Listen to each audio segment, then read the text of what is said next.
बढ़ते आगे, लखनऊ के अलाया अपार्टमेंट में हुआ हादसा अभी भुलाया भी नहीं गया था कि आगरा में एक साथ कई मकान भरभरा कर गिर गए। बिखरते हुए आशिया के बाद मंजर ऐसा था जिसको लफ्जों से बयां करते हुए भी कलेजा कांप उठता है।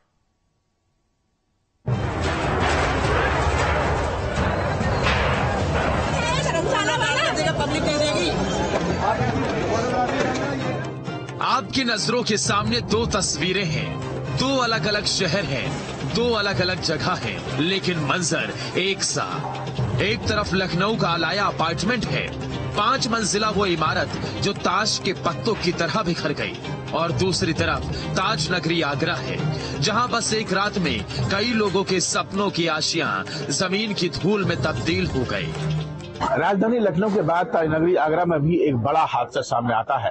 बीती रात सिटी स्टेशन रोड के पास एक धमाके में कुछ मकान नीचे गिर जाते हैं। तस्वीर में आपको दिखाते रहूं, कितनी भयावह तस्वीर है। ये सिटी स्टेशन रोड की तस्वीर आप देख सकते हैं, और यहाँ पर करीब 4 से 5 मकान जो ऊपर आपको दिखाई दे रहे हैं, छोटे छोटे मकान यहाँ पर बने हुए हैं, ये नीचे आके गिर जाते हैं। बात 25 और 26 जनवरी के दरमियानी रात की है, जब आगरा के हरी पर्वत इलाके में एक धर्मशाला के बेसमेंट की खुदाई 6 मकानों की कब्रगाह बन गई। इससे पहले कि लोगों को एहसास हो पाता, उनके आशियां बस एक रात में तबाह हो चुके थे। एक घर में कोई बेसमेंट की खुदाई हो रही थी, जिसके कारण आसपास के 3-4 मकान क्षतिग्रस्त हो गए हैं। उनमें 3 लोगों को सीएफओ और हमारी सिविल पुलिस की टीम ने जाके वहां से रेस्क्यू कर लिया है, और जो छोटी बच्ची थी उसको भी रेस्क्यू करके हॉस्पिटल पहुंचा दिया गया। बस एक रात में अपने आशियां तबाह होते देख उन मकानों में रहने वाला हर बाशिंदा सहम उठा। रातों रात उनके घर जमीन पर थे और लोग सड़कों पर। जुबान पर बस यही एक मांग कि उनके साथ जो हादसा हुआ उसका इंसाफ क्या होगा। लड़की चली गई 4 साल की, ठीक है, और जो लड़का है वो भी हॉस्पिटलाइज्ड है। अभी उसकी कंडीशन क्रिटिकल है, ठीक है। अब ये हमें प्रशासन हमारे बच्चे लाके दे देगा, बताइए। हमारे बच्चे चाहिए और हमें अपना मकान चाहिए। सब पूरा हर्जाना वही देगा धर्मशाला वाला, जिसने इतना नुकसान किया। इतने दिनों से कंप्लेंट करे जा रहे पर वो सुनाई नहीं दे रहा। मकानों के जमींदोज होने के बाद इस हादसे से जुड़ी एक सच्चाई भी सामने आई। जो कंस्ट्रक्शन इस हादसे का सबब बना, उसको शुरू करने से पहले ही एक एप्लीकेशन दी गई। लोगों ने हादसे के डर से ऑब्जेक्शन भी किए, लेकिन हर नियम, हर सवाल, हर बात को यूं ही ताक पर रख दिया गया। एप्लीकेशन के समय वहाँ पे पब्लिक ऑब्जेक्शंस भी, जैसा कि बताया गया है कि पब्लिक ऑब्जेक्शंस भी मांगे गए थे, और उनका नक्शा पास करते समय जो फ्रंट सेटबैक्स और रेयर सेटबैक्स के जो नॉर्म्स होते हैं वो फॉलो किए गए थे। संबंधित विकासकर्ता द्वारा जो है मौके पे उन नॉर्म्स का फॉलो किया गया कि नहीं किया गया, इसके लिए एक टीम गठित की जा रही है। लखनऊ में हुए हादसे के जख्म अभी भरे भी नहीं थे कि आगरा में एक साथ कई मकानों को गिरते हुए लोगों ने देखा। मलबे में दबी हुई चीखें और बिलखती हुई आवाजें सुने। अब साहब लोग कहते हैं कि जांच करेंगे, मगर हादसे की मार खाए हर एक शख्स की आंख बेसाख्ता यही सवाल पूछती है कि कब तक उनके ख्वाब लापरवाही के मलबे तले यूं ही रौंदे जाते रहेंगे। आगरा से विनीत दुबे के साथ टीम न्यूज स्टेट। बड़ी खबर आगरा से, धाराशाही हुए मकानों का मामला। 2 लोगों के खिलाफ केस दर्ज किया गया है। बिल्डर हरीश के खिलाफ केस दर्ज, पीड़ित मुकेश शर्मा की तहरीर पर केस दर्ज किया गया। आरोपियों की गिरफ्तारी को लेकर धरपकड़ तेज की गई है। तो जिस तरीके से आगरा में हादसा, एक साथ कई मकान जमींदोज हुए, इस मामले में अब कार्रवाई हो रही है। आरोपियों की धरपकड़ तेज कर दी गई है। 2 लोगों के खिलाफ केस दर्ज किया गया है। तो बड़ी खबर आपको आगरा से बता रहे, बिल्डर हरीश के खिलाफ मुकदमा दर्ज किया गया है।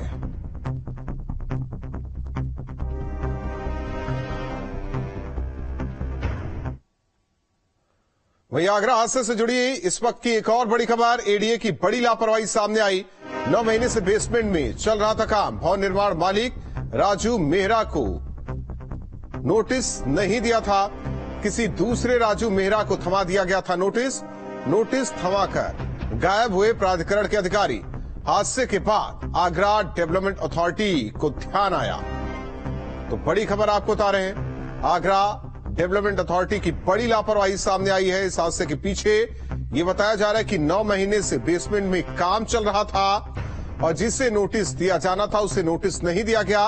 भवन निर्माण मालिक राजू मेहरा को नोटिस नहीं दिया गया, किसी दूसरे राजू मेहरा को नोटिस थमा दिया गया। अब हादसे के बाद अधिकारियों में हड़कंप है, नोटिस थमाकर गायब हो गए प्राधिकरण के अधिकारी। हादसे के बाद उन्हें अब ध्यान में आया कि किसे नोटिस दिया जाना था और किसे नोटिस थमाकर प्राधिकरण के अधिकारी खाना पूर्ति करते नजर आए। तो एडीए की बड़ी लापरवाही सामने आई है। बड़ी खबर आपको बता रहे हैं, आगरा विकास प्राधिकरण की बड़ी लापरवाही। 9 महीने से बेसमेंट में चल रहा था काम। विनीत दुबे हमारे साथ जुड़े हुए हैं सहयोगी। विनीत, बड़ी लापरवाही है और इस लापरवाही को लेकर हालांकि अब तो जांच पड़ताल की बात कही जाएगी, जो आरोपी हैं, जो अधिकारी इसमें शामिल हैं, उन पर कार्रवाई की बात की जाएगी। लेकिन 9 महीने से क्या चल रहा था और प्राधिकरण सोया हुआ था? देखिए, सबसे बड़ा सवाल राहुल यही है कि जब कुछ बड़ा मामले का खुलासा होता है तो उसके बाद सरकार से लेकर शासन तक और प्रशासन तक हर कोई हलकान हो जाता है और हर कोई अलर्ट मोड पर आ जाता है कि अब कार्रवाई होगी। लेकिन सवाल ये होता है कि जो नीचे कर्मचारी हैं उनकी बिना मिली भगत के इतनी बड़ी काम नहीं हो सकता।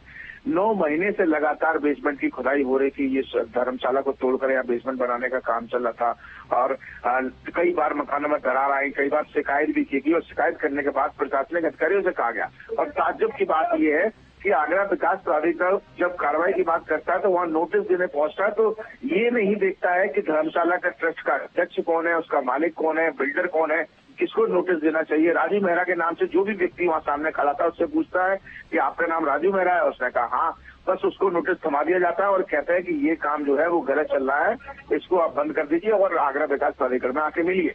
लेकिन उसके बाद किसी ने उसको पूछना उचित नहीं समझा और नतीजन ये हादसा सामने आता है। अब आगरा विकास प्राधिकरण के जो सचिव है गरिमा सिंह, उन्होंने कहा है कि इस मामले में टीम गठित कर दी गई है, जांच होगी और कार्रवाई होगी कि आखिर कहाँ किस किस की गलती है।